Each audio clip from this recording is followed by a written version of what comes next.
Papa, tu ne peux pas venir à mon mariage. Les mots de mon fils résonnèrent dans le téléphone comme un coup de poing dans l'estomac. J'étais dans le bureau de mon entreprise de construction, à Denver, en train de revoir les plans du nouveau pont que nous construisions sur la rivière Arkansas, quand cet appel changea tout. « Quoi, Tyler ?» demandai-je en lâchant les documents. « Tu plaisantes, n'est-ce pas ?» ?»« Je ne plaisante pas, » répondit-il d'une voix froide et distante. « Jessica ne veut pas que tu viennes. Elle pense que tu vas causer des problèmes, et je suis d'accord avec elle. » Silence. Le genre de silence qui engloutit les mots non dits et réduit les relations en miettes. Je m'appelle Rob, j'ai 52 ans, et je viens de découvrir que ma propre famille me considérait comme une menace le jour le plus important de la vie de mon fils. Tyler, je t'ai élevé seul depuis l'âge de 12 ans. J'ai payé tes études, je t'ai appris à conduire, j'ai assisté à tous tes matchs de football. Ma voix s'est mise à défaillir. C'est du passé, papa. Jessica est mon avenir maintenant. Jessica. La fiancée de 23 ans qui avait rencontré mon fils il y a seulement 8 mois et avait déjà réussi à le transformer en un étranger. Une fille qui travaillait comme influenceuse, fille d'un homme d'affaires millionnaire de Phoenix, qui considérait notre famille de classe moyenne comme quelque chose d'inférieur. Elle a dit que ta présence serait gênante pour ses invités, a poursuivi Tyler, comme s'il lisait un script. Tu sais comment tu es parfois, papa. Tes blagues, ta simplicité. Gênante. Ce mot m'a profondément blessé. 20 ans à construire des ponts, des routes et des bâtiments dans tout le Colorado. 20 ans à être respecté dans la communauté, à employer plus d'une centaine de familles. Mais pour la nouvelle famille de mon fils, je n'étais qu'une source d'embarras. Très bien, répondis-je calmement. Si c'est ce que tu veux. C'est ce que je veux, papa. Pas Jessica. Moi. L'appel prit fin. Je me suis assis dans le fauteuil en cuir que ma défunte épouse m'avait offert lorsque j'avais créé l'entreprise. Catherine disait toujours que j'étais trop têtu, que je n'acceptais jamais facilement la défaite. Elle avait raison. Alors que je regardais par la fenêtre du bureau, observant mes ouvriers travailler sur le chantier, une idée a commencé à germer dans mon esprit. Tyler ne le savait pas, mais j'avais gardé quelque chose pendant toutes ces années. Quelque chose qui allait complètement changer la perception que Jessica avait de notre famille. J'ai pris la petite clé du tiroir verrouillé du bureau. À l'intérieur se trouvait le dossier que Catherine m'avait laissé avant de mourir. Un dossier que j'avais promis de n'ouvrir qu'en cas d'absolue nécessité. Il était temps de tenir une autre promesse. Si vous aimez cette histoire d'un père qui a transformé le plus grand rejet en une leçon inoubliable, n'oubliez pas de vous abonner à la chaîne pour découvrir d'autres histoires encore plus marquantes. Le mariage aurait lieu dans 3 semaines. Et même si Tyler pensait m'avoir complètement exclu, il n'avait aucune idée de qui se présenterait réellement à l'hôtel. Dans les jours qui ont suivi cet appel dévastateur, j'ai commencé à repasser chaque moment depuis que Jessica était entrée dans la vie de mon fils. La première fois que Tyler l'avait amenée à la maison, 8 mois plus tôt, elle avait à peine réussi à dissimuler son mépris en voyant notre maison modeste dans le quartier de Highlands, à Denver. Alors que Tyler lui montrait fièrement son ancienne collection de trophées de football, Jessica jouait avec son téléphone, visiblement ennuyée. « Quel est le métier de ton père ?» avait-elle demandé ce soir-là, avec un sourire forcé. « Il a une entreprise de construction », a répondu Tyler, et j'ai remarqué que sa voix avait perdu son enthousiasme habituel lorsqu'il parlait de mon travail. « C'est intéressant », a-t-elle murmuré, mais ses yeux parcouraient déjà la pièce, cataloguant chaque meuble qu'elle jugeait démodé, chaque photo de famille qu'elle jugeait inappropriée pour sa nouvelle vie. Jessica n'était pas seulement gâtée, elle était calculatrice. Fille de Marcus Thompson, propriétaire d'une chaîne d'hôtels de luxe en Arizona, elle avait grandi en croyant que l'argent et le statut social étaient les seuls critères valables pour mesurer la valeur d'une personne. Pour elle, la famille ouvrière de Tyler était un obstacle à éliminer et non à intégrer. Au fil des mois, j'ai vu mon fils se transformer. Le garçon qui avait grandi fier d'aider sur les chantiers pendant les vacances d'été avait désormais honte lorsque Jessica faisait des blagues sur ses mains sales de travailleur. Le jeune homme qui m'appelait toujours pour me raconter sa journée de travail en tant qu'ingénieur civil a commencé à éviter les sujets qui pouvaient révéler ses origines modestes. Le coup de grâce est survenu 2 mois avant le mariage, lors du dîner de fiançailles chez les parents de Jessica, à Scottsdale. Jessica avait insisté pour que Tyler achète un costume à $2000 pour l'occasion, une somme qu'il n'avait pas et qu'il a dû emprunter. Rob travaille dans le bâtiment, a annoncé Marcus Thompson aux invités, comme s'il présentait une curiosité anthropologique. Ça doit être intéressant de travailler de ses mains, n'est-ce pas, Rob? Le ton condescendant était évident. Pour ces gens, j'étais une relique pittoresque, quelqu'un qui ne comprenait pas le monde réel, des affaires et de l'influence sociale. C'est un travail honnête, ai-je répondu calmement. J'ai construit la moitié des ponts de cette région. C'est rustique, a commenté Jessica, et tout le monde a ri. Tyler n'a pas dit un mot pour me défendre. C'est ce soir-là que j'ai réalisé que j'avais perdu mon fils au profit d'un monde qui nous considérait comme inférieurs. Jessica n'épousait pas seulement Tyler, elle l'achetait, le transformant en une version acceptable pour sa classe sociale. L'appel rejetant ma présence au mariage n'était que l'aboutissement d'un processus d'aliénation qui durait depuis des mois. Tyler ne pensait plus par lui-même. Chaque décision passait par le filtre de ce que Jessica et sa famille considéraient comme approprié. Assis dans le fauteuil de Catherine ce soir-là, j'ai enfin ouvert le dossier que je gardais depuis 5 ans. À l'intérieur se trouvait le testament complet de ma femme, y compris des détails que même Tyler ignorait. Catherine avait hérité d'une propriété considérable de sa famille à Boston, des terrains qui valaient aujourd'hui des millions de dollars. Des terrains qu'elle avait spécifiquement laissés à Tyler, mais à une condition. Il ne pourrait accéder à cet héritage qu'après avoir atteint l'âge de 25 ans, et seulement s'il entretenait une relation respectueuse avec moi. Tyler allait avoir 25 ans la semaine suivante, 2 jours avant le mariage. Il y avait aussi des lettres. Des dizaines de lettres que Catherine avait écrites à Tyler pendant son combat contre le cancer, chacune datée pour être remise à des moments précis de sa vie. Remise des diplômes, premier emploi, mariage. Des lettres que Tyler n'avait jamais reçues parce que Jessica considérait qu'il était trop morbide de conserver des souvenirs de sa mère décédée. Et il y avait des photos. Des centaines. Catherine avait documenté chaque étape de la vie de Tyler, y compris les moments les plus difficiles après sa mort, lorsqu'il dépendait entièrement de moi pour se relever. J'ai pris le téléphone et j'ai appelé Patricia, mon avocate et amie de longue date. « Pat, j'ai besoin que tu prépares quelques documents pour moi », lui ai-je dit en feuilletant les lettres de Catherine. C'est à propos de l'héritage de Tyler. Rob, il est presque 23 heures. Tout va bien? Ça ira, répondis-je en regardant une photo de Tyler à l'âge de 15 ans, lorsque nous avions construit ensemble la petite table qui se trouvait encore dans sa chambre. Mais j'ai besoin que tu sois présente au mariage de Tyler samedi, en tant que ma représentante légale. Tyler pensait m'avoir exclu du jour le plus important de sa vie. Mais il ne savait pas que Catherine avait garanti ma présence des années auparavant, d'une manière que ni Jessica ni toute la fortune de sa famille ne pourraient empêcher. La véritable cérémonie ne faisait que commencer. La semaine suivante m'a apporté des humiliations que je n'aurais jamais imaginé devoir affronter. Tyler s'est présenté sur le chantier lundi matin, non pas pour me rendre visite, mais pour récupérer ses anciens outils, ceux que je lui avais offerts lorsqu'il avait obtenu son diplôme d'ingénieur. Je n'en aurai plus besoin, a-t-il dit en évitant mon regard, tandis qu'il jetait le kit d'outils de précision à l'arrière de sa nouvelle BMW, cadeau de mariage des parents de Jessica. Tyler, ces outils appartenaient à ton grand-père. Ai-je tenté de lui faire remarquer, le regardant jeter des décennies d'histoire familiale à la poubelle. Il les a utilisés pour construire le premier pont sur la rivière Platte. Jessica trouve qu'ils sont démodés. Elle m'a acheté un kit numérique dernier cri. Démodé. Le mot résonnait dans ma tête, tandis que je regardais mon fils transformer notre héritage en déchets. Mais le pire était encore à venir. Le mercredi, j'ai reçu un appel de Margaret, la secrétaire de l'église où Tyler et Jessica allaient se marier. Sa voix semblait gênée, presque chuchotée. « Monsieur Rob, j'ai besoin de confirmer quelque chose. La mariée a annulé votre réservation pour le banquet. Elle a dit que vous ne viendriez pas et qu'elle ne voulait pas gaspiller de nourriture. Mon propre repas. Jessica avait annulé mon assiette pour le dîner, comme si j'étais un fantôme qui n'avait jamais existé. Tout va bien, Margaret. Elle a raison, ai-je répondu calmement, mais ma main serrait le téléphone si fort qu'elle en laissait des marques. Cet après-midi-là, Patricia est arrivée à mon bureau avec 2 volumineux dossiers. Mon avocate avait 58 ans, des cheveux gris toujours attachés en un chignon impeccable, et la posture de quelqu'un qui avait mené des batailles juridiques pendant 3 décennies. Rob, j'ai examiné tous les documents de Catherine. La situation est plus complexe que tu ne le pensais, m'a-t-elle dit en ouvrant le premier dossier sur mon bureau. L'héritage ne se limite pas à la propriété de Boston. Il comprend également des actions, des investissements et une clause très spécifique sur la dignité familiale. La dignité familiale? Catherine a précisé que Tyler n'aurait accès aux biens que s'il conservait le respect et l'honneur de la mémoire familiale. Elle avait prévu exactement cette situation, Rob. C'est comme si elle savait que quelqu'un essaierait d'éloigner Tyler de ses racines. Patricia ouvrit une enveloppe scellée que je n'avais jamais vue. À l'intérieur se trouvait une lettre manuscrite de Catherine, datée seulement 2 semaines avant sa mort. Mon cher Rob, ai-je lu à haute voix, si tu lis ceci, cela signifie que notre fils a oublié qui il est.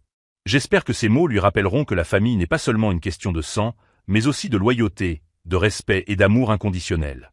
Tyler ne recevra son héritage que lorsqu'il aura prouvé qu'il comprend encore ses valeurs. Les larmes brouillèrent ma vision. Même malade, Catherine avait protégé notre famille contre de futurs prédateurs. Il y a plus, continua Patricia en sortant des documents officiels. Tyler aura 25 ans samedi prochain, la veille du mariage. Légalement, il peut réclamer son héritage. Mais seulement si vous, en tant qu'exécuteur testamentaire, certifiez qu'il a rempli les conditions. Et si je ne l'atteste pas, l'héritage ira à une œuvre caritative. 2,7 millions de dollars au fond pour l'éducation des enfants de Denver. 2,7 millions. Assez d'argent pour transformer complètement la vie de Tyler et Jessica. De l'argent dont ils ignoraient l'existence. Jeudi, le coup de grâce est venu par un SMS envoyé au groupe familial que Jessica avait créé pour organiser les préparatifs du mariage. Un groupe dont j'avais été exclu la semaine précédente. Carlos, le petit frère de Tyler, m'a transféré les messages. Jessica. Tout le monde, changement de dernière minute. Le pasteur a jugé préférable de ne pas mentionner le père de Tyler pendant la cérémonie. Nous voulons nous concentrer sur notre avenir, pas sur le passé. Tyler, je suis d'accord. Je lui en ai déjà parlé. C'est mieux ainsi. Ne pas mentionner. Comme si j'étais un chapitre embarrassant qui devait être effacé de l'histoire de Tyler. Je me suis assis sur le banc de l'atelier où Catherine et moi construisions des projets en bois le week-end. L'odeur de la sciure imprégnait encore les planches, porteuse de souvenirs de l'époque où notre famille était unie. C'est là, entouré des outils que 3 générations d'hommes de ma famille avaient utilisés, que j'ai pris ma décision finale. J'ai appelé Patricia. Prépare les documents. Je vais au mariage. Rob, ils ont clairement fait savoir que tu n'étais pas le bienvenu. Pas en tant que père rejeté, l'interrompis-je en regardant par la fenêtre les ouvriers terminer le nouveau pont sur l'Arkansas, un pont qui porterait mon nom sur la plaque inaugurale. J'y vais en tant qu'exécuteur testamentaire, pour respecter la dernière volonté de ma femme. Cela pourrait être délicat. Patricia, ils ont passé des mois à me traiter comme si j'étais insignifiant. Comme si ma présence était gênante. Il est temps que Tyler et Jessica découvrent que certaines personnes ne peuvent pas être simplement mises de côté. J'ai raccroché le téléphone et ouvert le tiroir où je gardais mon alliance, celle que j'avais cessé de porter après la mort de Catherine. Je l'ai remise à mon doigt. Catherine disait toujours que notre famille avait des racines trop profondes pour être arrachées par un vent passager. Le moment était venu pour Tyler de redécouvrir ses racines, qu'il le veuille ou non. Le samedi suivant, lorsque Tyler aurait 25 ans, il aurait le choix, garder sa famille ou perdre une fortune. Et Jessica découvrirait qu'elle avait gravement sous-estimé l'homme qu'elle avait tenté d'éliminer de la vie de son futur mari. L'invitation qu'ils avaient refusée serait remplacée par une convocation qu'ils ne pourraient ignorer. Le vendredi soir, 24 heures avant l'anniversaire de Tyler et 48 heures avant le mariage, Patricia est arrivée chez moi avec 3 valises remplies de documents. « Rob, tu dois voir ça », dit-elle en étalant des papiers sur la table de la cuisine où Catherine et moi prenions notre petit déjeuner tous les matins depuis 15 ans. Catherine n'a pas seulement laissé un héritage. Elle a créé un véritable labyrinthe juridique. J'ai pris les documents les plus importants. La propriété à Boston n'était pas seulement un terrain, c'était 16 acres en bord de mer, évalués à 1,8 million de dollars. Les actions de la société technologique que Catherine avait héritées de son père valaient désormais 900 000 dollars. Le reste provenait d'investissements qu'elle avait fait secrètement pendant notre mariage. Comment a-t-elle réussi à accumuler autant sans que je le sache?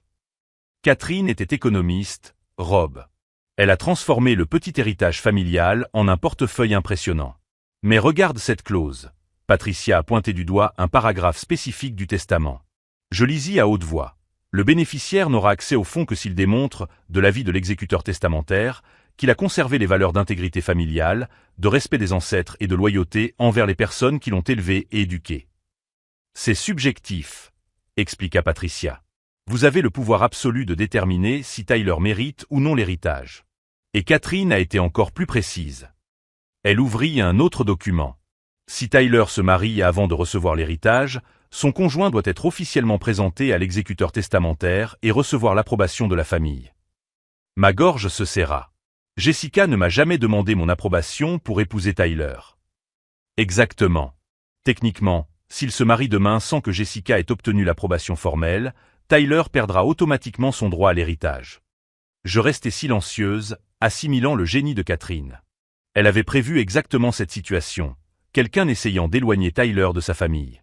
Il y a plus, a poursuivi Patricia en sortant une enveloppe scellée à mon nom. Catherine a laissé des instructions spécifiques pour vous, au cas où vous auriez besoin d'utiliser l'héritage comme moyen de pression. J'ai ouvert l'enveloppe avec des mains tremblantes. L'écriture délicate de Catherine couvrait 3 pages. Mon cher Rob, si tu lis ceci, c'est que notre fils a oublié qui il est. Ne le laisse pas commettre l'erreur de troquer sa vraie famille contre l'acceptation sociale. L'héritage doit servir à lui rappeler ses valeurs, pas à le racheter. Fais preuve de discrétion, mais souviens-toi, parfois, il faut perdre quelque chose pour en comprendre la vraie valeur. Je pliai soigneusement la lettre. Catherine a toujours été plus sage que moi. Patricia, j'ai besoin que vous prépariez les citations officielles. Tyler et Jessica doivent se présenter au bureau du greffier lundi matin pour des questions testamentaires. Lundi, mais ils seront en lune de miel. Exactement. Le samedi est arrivé sans bruit. C'était le 25e anniversaire de Tyler, et il n'avait même pas pensé à m'appeler. Nous avions l'habitude de prendre le petit déjeuner ensemble le jour de son anniversaire depuis qu'il avait 12 ans, une tradition que Jessica avait oublié d'inclure dans ses plans. À 10 heures du matin, j'ai enfilé mon plus beau costume, celui que j'avais porté lors de mon mariage avec Catherine, 27 ans plus tôt. J'ai pris ma mallette contenant tous les documents juridiques et j'ai pris la route vers l'église méthodiste du centre-ville de Denver. L'église Hope était petite mais élégante, avec des vitraux qui projetaient des arcs-en-ciel sur les bancs en bois poli. Jessica avait choisi cet endroit non pas par conviction religieuse, mais parce qu'il rendait bien sur les photos. Je me suis garé de l'autre côté de la rue et j'ai observé les préparatifs. Des fleurs blanches et dorées ornaient l'entrée, tandis que les photographes testaient leurs angles. Jessica voulait une cérémonie intime, avec seulement 150 invités, intime selon les normes de sa famille. À 11h30, Tyler est arrivé en Uber, visiblement nerveux. Mon fils était magnifique dans son smoking de location, mais il semblait plus petit d'une certaine manière. Comme s'il jouait un rôle plutôt que de vivre un moment réel. J'ai attendu jusqu'à midi, lorsque les invités ont commencé à arriver. Des voitures de luxe déversaient des personnes élégamment vêtues sur le trottoir. J'ai reconnu Marcus Thompson descendant d'une limousine argentée, suivi de Jessica dans une robe de mariée qui coûtait probablement plus cher que mon camion. C'est alors que je suis sorti de la voiture. Patricia m'attendait à l'entrée latérale de l'église, comme nous l'avions convenu. Les documents sont tous prêts, m'a-t-elle chuchoté en me tendant un dossier officiel. Les citations à comparaître, le testament, les preuves d'héritage. Tyler et Jessica devront se présenter lundi à 9 heures du matin. Et s'ils refusent, ils ne peuvent pas. C'est une convocation légale. S'ils ne se présentent pas, Tyler perdra automatiquement tous ses droits. Nous sommes entrés par la porte latérale de l'église. L'intérieur était rempli d'invités qui chuchotaient et admiraient les décorations. J'ai vu Carlos, le frère de Tyler, assis dans les premiers rangs à droite, le côté traditionnellement réservé à la famille du marié. Carlos m'aperçut et écarquilla les yeux. Il fit un geste discret pour me demander ce que je faisais là. Je répondis par un signe de tête tranquille et me dirigeai vers l'autel. Le pasteur Williams, qui avait marié Catherine des années auparavant, fut surpris de me voir. « Rob, je croyais que Tyler avait dit. » « Changement de programme, pasteur, ai-je répondu calmement. Je suis ici en tant que représentant légal. J'ai montré les documents. Des questions testamentaires doivent être réglées avant la cérémonie. Le pasteur a pris les papiers et ses yeux se sont écarquillés en les lisant. Rob, c'est considérable. C'est la dernière volonté de Catherine qui est exaucée. Pendant que le pasteur examinait les documents, j'ai observé Jessica saluer les invités près de l'autel. Elle était radieuse, absorbant l'attention comme une éponge. C'était son couronnement, le moment où elle allait officiellement faire partie d'une meilleure famille. Jusqu'à ce qu'elle m'aperçoive. Le sourire disparut instantanément de son visage. Elle murmura quelque chose d'urgent à l'une des demoiselles d'honneur, qui regarda dans ma direction et courut vers le fond de l'église. Si cette histoire sur la famille, l'héritage et les secondes chances vous touche, n'hésitez pas à vous abonner à la chaîne. Nous avons beaucoup d'autres histoires de parents qui ont refusé d'abandonner leurs enfants. Quelques minutes plus tard, Tyler est sorti en courant des vestiaires, le visage rouge de colère. « Qu'est-ce que tu fais ici » a-t-il murmuré avec rage en s'approchant. « Je t'ai dit que tu n'étais pas le bienvenu. »« Je ne suis pas ici en tant que ton père rejeté, Tyler, » ai-je répondu calmement en lui tendant une copie des documents juridiques. « Je suis ici en tant qu'exécuteur testamentaire de ta mère. Et il y a des questions urgentes qui doivent être réglées avant que tu te maries. » Tyler regarda les papiers sans comprendre. « Quelle question ? Maman est morte il y a 5 ans. Ta mère t'a laissé quelque chose, Tyler. Quelque chose d'important. Mais il y a des conditions à remplir. » Jessica s'approcha, les yeux brillants de colère. « Quel genre de conditions ? C'est alors que Patricia nous rejoignit, portant un dossier encore plus volumineux. « Madame Jessica », dit Patricia d'un ton formel, « en tant que future épouse du bénéficiaire testamentaire, vous devez être officiellement présentée à l'exécuteur testamentaire et recevoir l'approbation de la famille avant le mariage. Sinon, Tyler perdra tous ses droits sur l'héritage de sa mère. »« Quel héritage ?» demanda Jessica, mais sa voix avait perdu toute assurance. Tyler continuait à feuilleter les documents, essayant de comprendre les chiffres et les termes juridiques. Lorsqu'il arriva à la page indiquant le montant total de l'héritage, son visage pâlit. « 2,7 millions de dollars, murmura-t-il. Maman a laissé 2,7 millions de dollars. Le silence qui suivit fut assourdissant. Jessica fixait les documents, son esprit calculant rapidement. Marcus Thompson, qui s'était approché en remarquant l'agitation, prit une copie des papiers des mains tremblantes de Tyler. « Est-ce légitime ?» demanda Marcus à Patricia. « Tout à fait. Authentifié par 3 notaires différents et enregistré au tribunal des successions de Denver il y a 5 ans. » Jessica me regarda avec une expression que je n'avais jamais vue auparavant. Ce n'était plus du mépris ou de la condescendance. C'était de la prudence. Pour la première fois depuis que je la connaissais, elle pesait soigneusement ses prochains mots. « Quelle est exactement la condition pour obtenir l'approbation de la famille ?» demanda-t-elle lentement. Je souris pour la première fois depuis des semaines. « C'est simple, Jessica. Vous devez simplement me convaincre que vous aimez vraiment Tyler pour les bonnes raisons. Et que vous n'avez pas l'intention de l'éloigner de la famille qu'il a élevée et qu'il aime. » L'hôtel de l'église était devenu un tribunal. Et pour la première fois depuis des mois, j'avais le dernier mot. Tyler regardait tour à tour Jessica, moi et les documents, comme s'il voyait un puzzle se former sous ses yeux. La mère qu'il avait négligée dans ses souvenirs était devenue sa sauveuse financière. Mais Jessica ignorait encore la deuxième partie du plan de Catherine. La partie qui ferait de cet héritage une véritable épreuve de caractère. Jessica prit une profonde inspiration et afficha son plus charmant sourire, celui qu'elle utilisait pour obtenir des faveurs de son père ou convaincre Tyler de faire ce qu'elle voulait. « Monsieur Robb », commença-t-elle d'une voix soudainement mielleuse, « je pense qu'il y a eu un malentendu. J'ai toujours respecté Tyler et sa famille. Si j'ai donné l'impression contraire, je vous présente mes sincères excuses. J'ai observé sa performance avec un intérêt académique. » En quelques secondes, Jessica avait transformé sa posture, son expression faciale et le ton de sa voix. C'était presque impressionnant, si cela n'avait pas été aussi transparent. « En fait, » continua-t-elle en prenant possessivement le bras de Tyler, « j'ai toujours voulu mieux connaître vos traditions familiales. Peut-être pourrions-nous reporter la cérémonie à une date qui nous permettrait d'inclure votre présence de manière appropriée. » Patricia toussa discrètement. « Madame Jessica, je crains que ce ne soit pas aussi simple. Les conditions testamentaires sont très spécifiques. » J'ouvris mon propre dossier et en sortis des documents que Jessica n'avait pas encore vus. « Tyler, ta mère n'a pas seulement laissé de l'argent. Elle a laissé une série de lettres écrites pendant sa maladie, chacune destinée à des moments importants de ta vie. » Les mains de Tyler tremblaient tandis que je lui tendais le premier enveloppe scellé. À l'extérieur, l'écriture délicate de Catherine, à ouvrir le jour du mariage de Tyler. « Maman m'a écrit. 17 lettres en tout, répondis-je calmement. Une pour ta remise de diplôme à l'université, que tu n'as jamais reçue parce que tu étais trop occupé pour venir. Une pour ton premier emploi. Une pour tes 25 ans.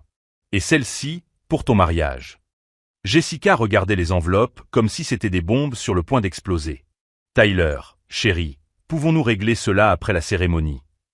Mais Tyler était déjà en train d'ouvrir la lettre.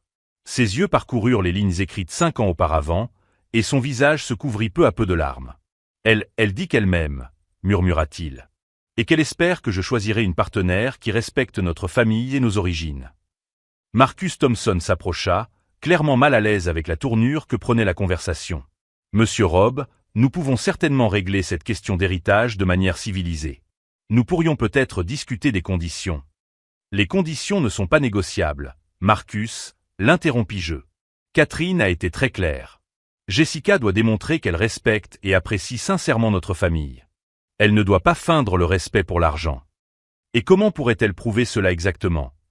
demanda Marcus, son ton trahissant une irritation croissante. Patricia ouvrit un dossier encore plus volumineux. « Il existe un test spécifique. Catherine avait prévu exactement cette situation, quelqu'un essayant de simuler de l'affection familiale pour obtenir un gain financier. Je sortis d'autres documents. « Tyler, ta mère a également laissé des enregistrements. Des conversations qu'elle a enregistrées avec toi pendant sa maladie, où vous discutiez de tes valeurs et de ses attentes pour ton futur mariage. Jessica pâlit. Quel genre d'enregistrement? Des enregistrements où Tyler affirmait, de ses propres mots, qu'il n'épouserait jamais quelqu'un qui manquerait de respect à notre famille ou tenterait de l'éloigner de ses racines, expliqua Patricia. Des enregistrements datés et certifiés conformes. Tyler regardait Jessica et moi, comme s'ils nous voyaient tous les deux pour la première fois. Papa, j'ai vraiment dit ça? Tu as dit que tu avais appris de moi que la famille ne se choisit pas par convenance, mais qu'on l'honorait par amour. Que toute personne qui essaierait de te faire choisir entre elle et ta famille ne mériterait ni l'une ni l'autre. Jessica recula d'un pas, c'est de la manipulation émotionnelle. Vous utilisez la mémoire d'une femme décédée pour contrôler Tyler. Non, Jessica, répondis-je calmement. Nous utilisons la sagesse d'une femme qui aimait suffisamment Tyler pour le protéger, même de lui-même. C'est alors que je dévoilai la dernière page des documents de Catherine. Il y a une autre condition. Si Tyler se marie sans l'accord de l'exécuteur testamentaire, non seulement il perdra son héritage, mais il devra également rembourser toutes les dépenses liées à ses études que j'ai payées, université, cours, stages, avec une indexation sur l'inflation et des intérêts. Patricia fit le calcul sur sa calculatrice. 187 000 $. Tyler vacilla. 187 000 $? Catherine voulait s'assurer que tu comprennes la valeur réelle de la famille par rapport à la valeur superficielle du statut social, expliquai-je. Elle avait prévu que quelqu'un pourrait essayer d'acheter ta loyauté. Marcus Thompson a explosé. C'est du chantage. C'est de la protection familiale, a corrigé Patricia froidement. Tout à fait légal et exécutoire. Jessica a regardé autour d'elle dans l'église, comme si elle cherchait une issue de secours. Les invités ont commencé à chuchoter, réalisant que quelque chose n'allait vraiment pas. Les photographes ont baissé leurs appareils, accentuant la tension dans la salle. Tyler, tenta une dernière fois Jessica, tu ne vas pas les laisser nous faire ça, n'est-ce pas? Mon fils regarda la lettre de sa mère dans ses mains, puis Jessica, puis moi. Jessica, as-tu vraiment dit que ma présence serait gênante pour tes invités? Je ne voulais pas dire. Tu as dit que mes blagues étaient déplacées? Que ma simplicité était embarrassante? Jessica a regardé ses parents, cherchant clairement leur soutien. Marcus lui a chuchoté quelque chose à l'oreille. Tyler, mon chéri, a-t-elle réessayé, nous pouvons surmonter cela. L'argent n'a pas d'importance si nous avons l'amour. Mais Tyler relisait la lettre de Catherine.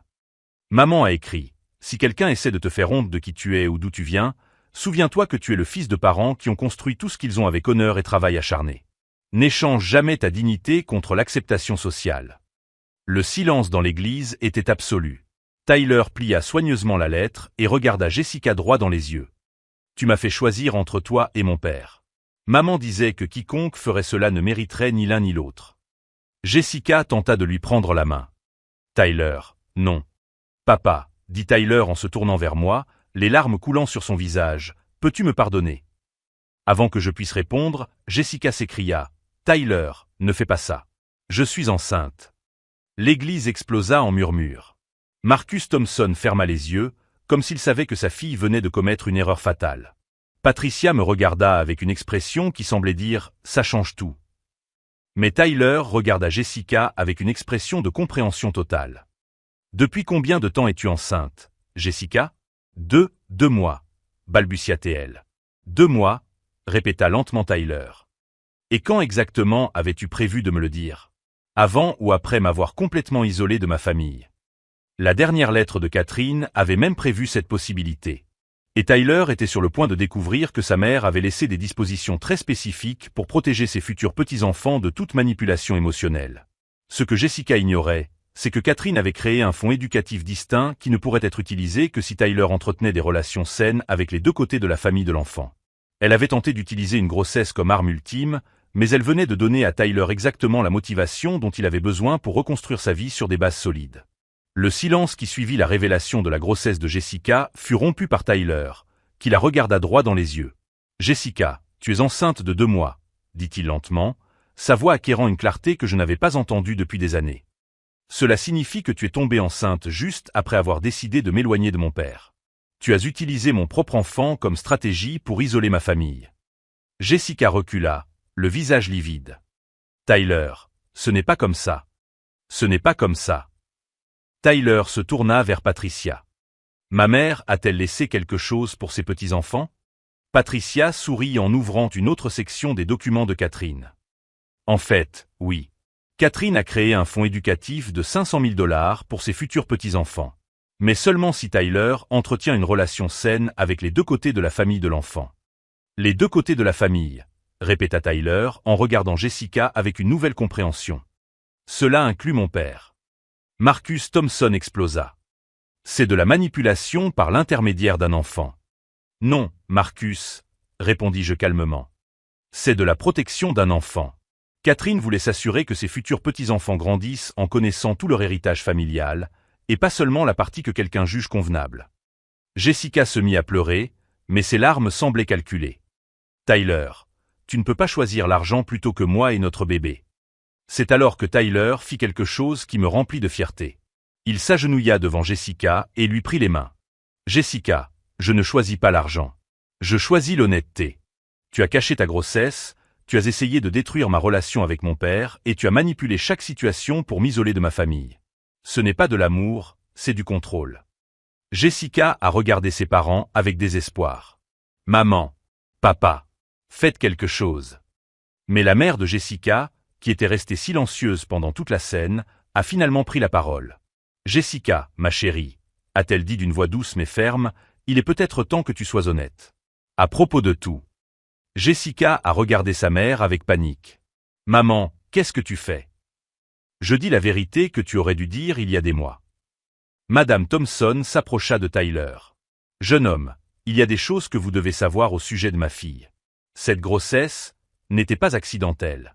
Jessica a arrêté de prendre la pilule sans vous le dire, précisément pour tomber enceinte et forcer ce mariage. L'église explosa de murmures. Jessica tenta d'interrompre sa mère, mais celle-ci continua. Et il y a eu d'autres manipulations. Les comptes qui sont mystérieusement apparus à ton nom, Tyler. Les rumeurs sur ton père qui ont circulé parmi nos amis. Jessica a orchestré tout cela pour te forcer à choisir entre elle et ta famille. Tyler se leva lentement, regardant Jessica comme s'il la voyait pour la première fois. Tu as délibérément saboté ma relation avec mon père. Tyler, je peux t'expliquer. Non. L'interrompit Tyler. Tu as eu des mois pour t'expliquer. Tu as eu des mois pour être honnête. Au lieu de cela, tu as choisi la manipulation et le mensonge. Il se tourna vers moi, les larmes coulant sur son visage. Papa, je ne sais pas comment m'excuser. Avant que je puisse répondre, Patricia s'approcha avec un autre enveloppe. Tyler, il y a une dernière lettre de ta mère. Elle a précisé qu'elle ne devait être ouverte que si tu devais un jour choisir entre ta famille et la manipulation. Tyler ouvrit l'enveloppe avec des mains tremblantes. La lettre était longue, mais il ne lut à haute voix que la fin. Mon cher fils, si tu lis ceci, cela signifie que quelqu'un a essayé de t'utiliser pour briser notre famille. Souviens-toi, le véritable amour ne t'oblige pas à renoncer à qui tu es ou d'où tu viens. Le véritable amour célèbre tes racines et veut connaître toutes les personnes qui t'ont aidé à te former. Si quelqu'un essaie de t'isoler de ta famille, ce n'est pas de l'amour qu'il t'offre, mais de la possession. Fais le bon choix, mon fils.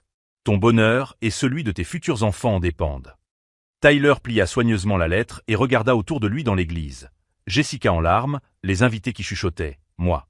Jessica, dit-il calmement, je ne peux pas épouser quelqu'un qui a menti sur quelque chose d'aussi fondamental qu'une grossesse. Qui a saboté ma famille délibérément. Qui considère la manipulation comme une stratégie acceptable. Tyler, s'il te plaît. Supplia Jessica. À propos du bébé, poursuivit Tyler, si tu es vraiment enceinte et s'il s'agit de mon enfant, je serai le meilleur père possible. Je t'apporterai mon soutien financier, je serai présent dans la vie de l'enfant et je veillerai à ce qu'il grandisse en sachant qu'il est aimé. Mais je ne me marierai pas sur la base de mensonges. Jessica regarda autour d'elle à la recherche de soutien, mais même son père avait baissé la tête. Marcus Thompson murmura quelque chose à sa femme et se dirigea vers la sortie de l'église. Jessica, dit gentiment Tyler, notre enfant mérite des parents qui sont honnêtes l'un envers l'autre. Il mérite de grandir dans un environnement de confiance, pas de manipulation.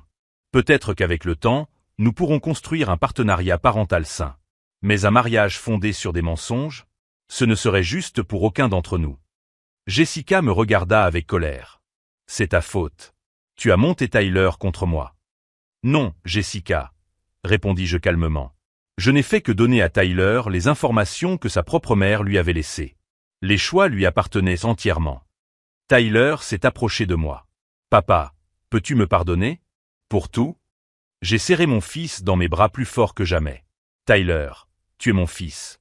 La famille, c'est le pardon, le soutien inconditionnel et l'amour qui surmontent les erreurs. C'est exactement ce que ta mère voulait que tu comprennes. 6 mois plus tard, Tyler et moi étions sur le chantier de la nouvelle bibliothèque pour enfants de Denver, un projet financé en partie par l'héritage de Catherine. Tyler avait utilisé une partie de l'argent pour créer un fonds destiné à la construction de bibliothèques dans les communautés défavorisées. Papa, dit Tyler en regardant les ouvriers installer la plaque inaugurale, tu crois que maman serait fière? La plaque disait « Bibliothèque Catherine Masson », un lieu où toutes les familles sont les bienvenues. Elle serait plus que fière, mon fils. Elle serait rayonnante. Jessica était retournée vivre à Phoenix peu après l'annulation du mariage. Elle était vraiment enceinte, et Tyler avait tenu sa promesse d'être un père présent. Une fois par mois, il se rendait en Arizona pour voir sa fille, une magnifique petite fille prénommée Emma, qui avait les yeux bleus de Catherine. Étonnamment, après quelques mois de thérapie et de distance, Jessica a commencé à reconnaître ses schémas de manipulation. Elle ne s'est jamais excusée directement auprès de moi, mais elle a montré de réels changements dans sa façon de communiquer avec Tyler au sujet d'Emma. Plus important encore, Emma allait grandir en connaissant les deux côtés de sa famille. Tyler tenait à ce qu'elle passe du temps avec nous, qu'elle apprenne son héritage, l'histoire de son arrière-grand-mère Catherine et l'importance des racines familiales. Tu sais, papa, a dit Tyler alors que nous rangions les outils après une journée de travail, maman ne m'a pas seulement laissé de l'argent. Elle m'a laissé une leçon sur ce qui compte vraiment. Quelle leçon? Que la famille, ce n'est pas seulement le sang. C'est le choix quotidien d'aimer, de soutenir et d'accepter les personnes qui nous sont vraiment chères. Jessica voulait que je choisisse entre vous. Maman m'a appris que je ne devrais jamais avoir à faire ce choix. Ce soir-là, je me suis assis sur le banc de l'atelier où Catherine et moi construisions des projets le week-end. Sur l'établi se trouvait une photo récente de Tyler et Emma construisant une maison de poupée, la première d'une longue série de choses qu'ils construiraient ensemble. Catherine avait tout prévu. Non seulement la manipulation, mais aussi la possibilité de rédemption. Elle avait créé un système qui protégeait Tyler contre les décisions irréversibles basées sur des émotions passagères. L'héritage ne concernait pas seulement l'argent. Il s'agissait de donner à Tyler le temps et l'espace nécessaires pour y voir clair, sans pression financière ou émotionnelle. Il s'agissait de lui apprendre que les vraies familles se construisent sur le respect mutuel, et non sur des ultimatums. Jessica a appris que la manipulation ne permet pas de construire des relations durables. Marcus Thompson a découvert que l'argent ne pouvait acheter la loyauté familiale sincère. Et Tyler? Tyler a redécouvert que ses racines n'étaient pas quelque chose dont il devait avoir honte, mais plutôt quelque chose à célébrer. Si cette histoire d'une mère qui a protégé sa famille même après sa mort vous a touché, abonnez-vous à la chaîne pour découvrir d'autres histoires de familles qui ont refusé de se laisser aller, quelles que soient les difficultés auxquelles elles étaient confrontées. 6 mois plus tard, lorsque Tyler m'a appelé pour m'annoncer qu'Emma avait fait ses premiers pas dans ma direction en criant « Grand-père », j'ai pleinement compris le dernier cadeau que Catherine nous avait laissé. Ce n'était pas seulement un héritage financier. C'était la garantie que notre famille resterait unie à travers les générations, que ses petits-enfants grandiraient en connaissant leurs racines et que l'amour véritable l'emporterait toujours sur les tentatives de manipulation. Emma n'a jamais connu Catherine personnellement, mais elle grandira en écoutant des histoires sur son arrière-grand-mère qui a eu la sagesse de protéger une famille qui n'existait même pas encore. Et moi? Eh bien, j'ai découvert que parfois, les meilleurs plans de vengeance n'impliquent pas de détruire qui que ce soit. Ils impliquent de construire quelque chose de si solide que toute tentative de destruction devient impossible. Catherine n'a pas seulement sauvé notre famille.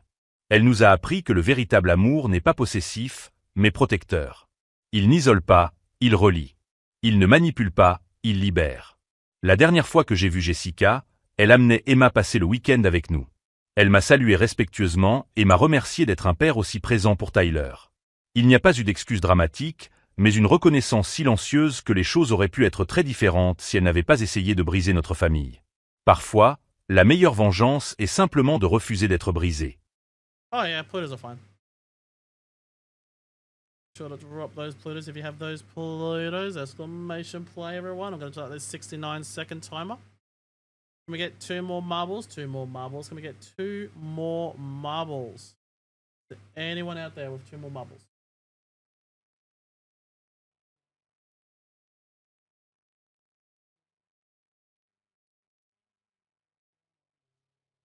I'll post in the Discord, then everyone will be able to look at it whenever. Lol. Something that I already sent a picture to Spec. I purposely clipped it and sent a picture to him. Because it's something that I'll never see again unless the white one comes out. If the white one comes out, I'll see it. If it doesn't, then yeah. You'll never see it.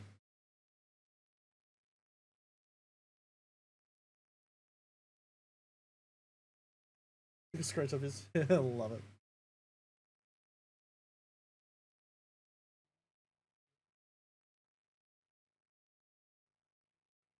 You'd rather be.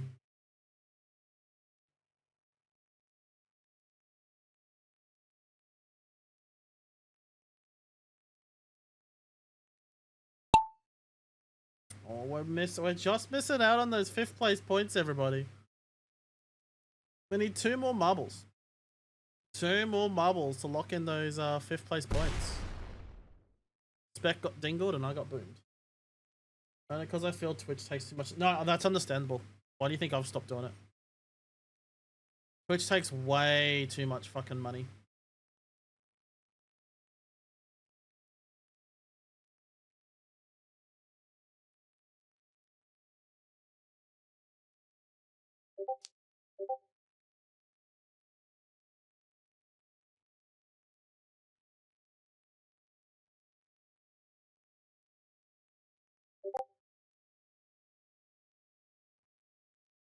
Okay, now a Weird Al version in my head. There's a Weird Al version of this.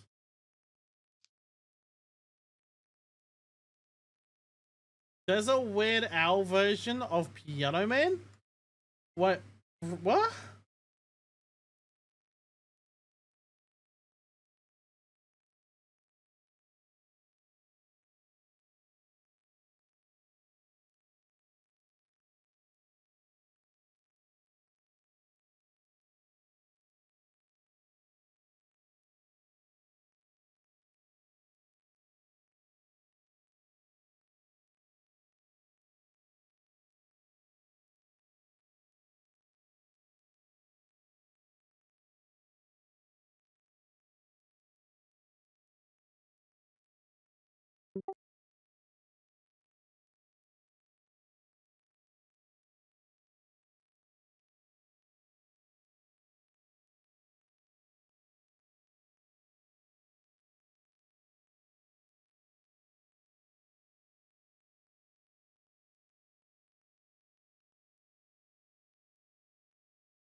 The fuck?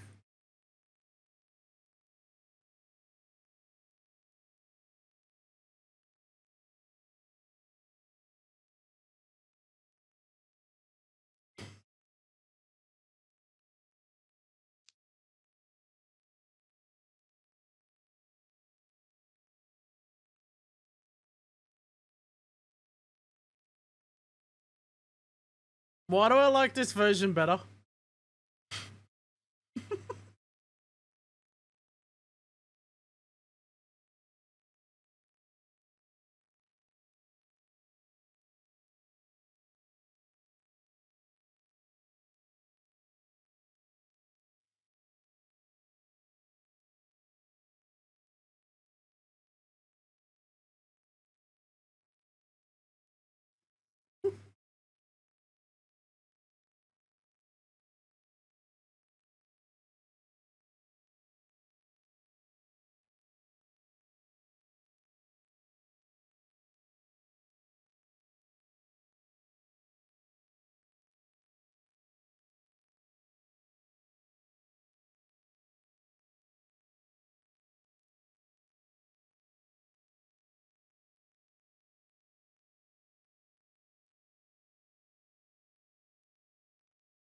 Did Weird Al even use AI?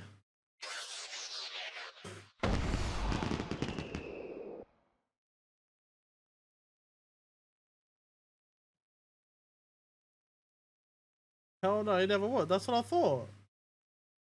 So I don't know if that's an I or an L that Spec's using. But that's the name, yeah.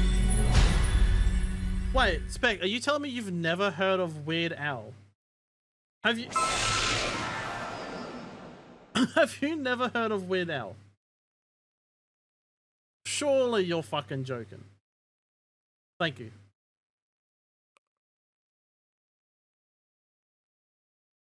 Alright.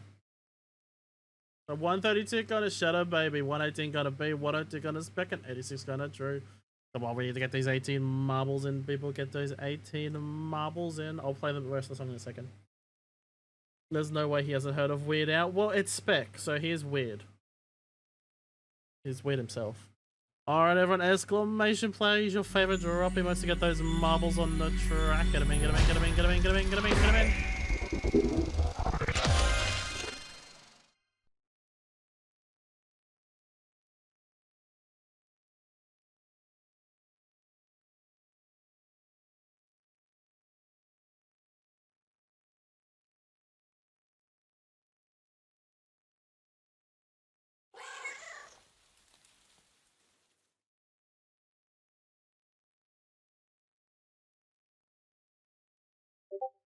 The hardware store next? Okay.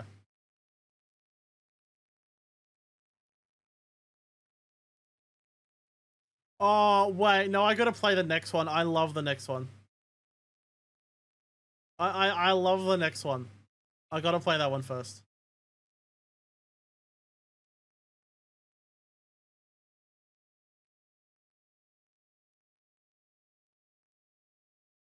Weird Al music stream? It sounds that way. Alright, everyone, 69 seconds on the clock. Get him in, get him in, get him in.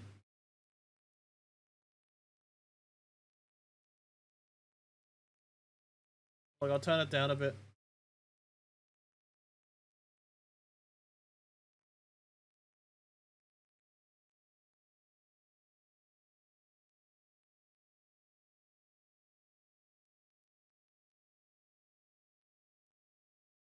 Are we pre-Plutoing? I just do it.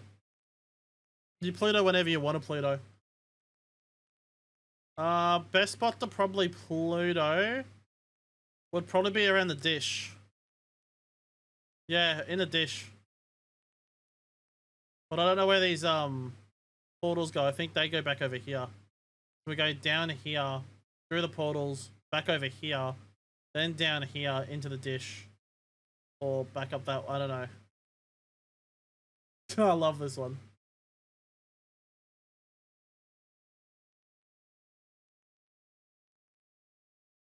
Yeah, I heard Kiwi.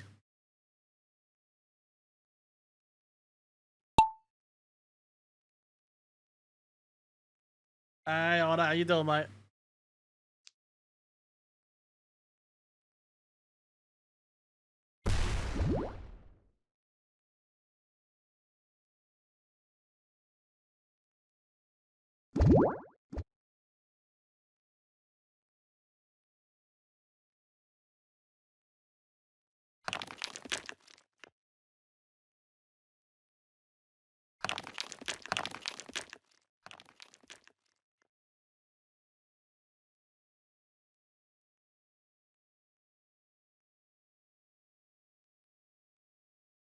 I love Weird Al.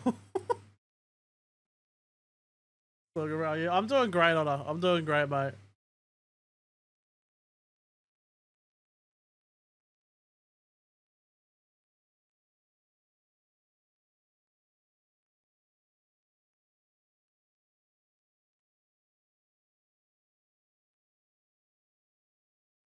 I'm also about that news about Chuck Norris and